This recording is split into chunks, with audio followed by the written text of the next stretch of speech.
हल्ली नवीन Hindi movie release झालाय नाही का, सय्यारा. तर त्यात ज्या आजारावरती सांगण्यात आला आहे की ते विसरण्याचा हा तो एक आजार आहे, त्याच्याबद्दल खूप लहानपणापासून मी ऐकलंय.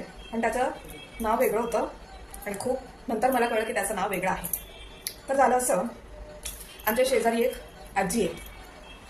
तर ती आली होती आणि तिच्या माहेरी कोणाला तरी तो आजार झाला होता, अल्झायमर. तर ती आली म्हणता, नाही गो असा झाला, म्हणजे त्याला असा आजार झाला, म्हणजे सगळा म्हणजे तो सगळं विसरायला म्हणजे विसरतो, त्याच्या काहीच लक्षात नाही. काल तसंच झालं माझं, पाण्याची पुडी मी म्हणजे पाण्याची ती संची असते ना का पिशवी, ती मी शेतातच विसरले आणि घरी येऊन सगळीकडे शोधते आणि माझ्या लक्षात नाही. दुसऱ्या दिवशी शेतात गेल्यानंतर मला ती सापडली, तिथे बांधावरती ठेवलेली होती. मी घाबरले. माका पण म्हटलं अजरांबर होता की काय, असं ती मालवणीत म्हणाली. म्हणजे मला पण अजरांबर होतो की काय. Which disease is this? अजरांबर, अल्झायमर, अजरांबर. म्हटलं हिला अजरा अमर म्हणायचंय का, तर अजरामर झालेला चांगली गोष्ट आहे. मग खूपदा मी हे ऐकलं, तो विसरता म्हणजे त्याला अजरांबर झाला आणि तो विसरतो याचा अर्थ त्याला अजरांबर झालाय.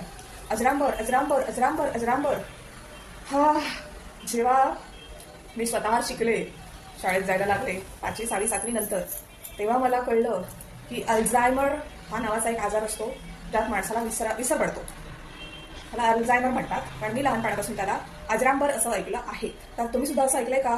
प्लीज मला सांगा.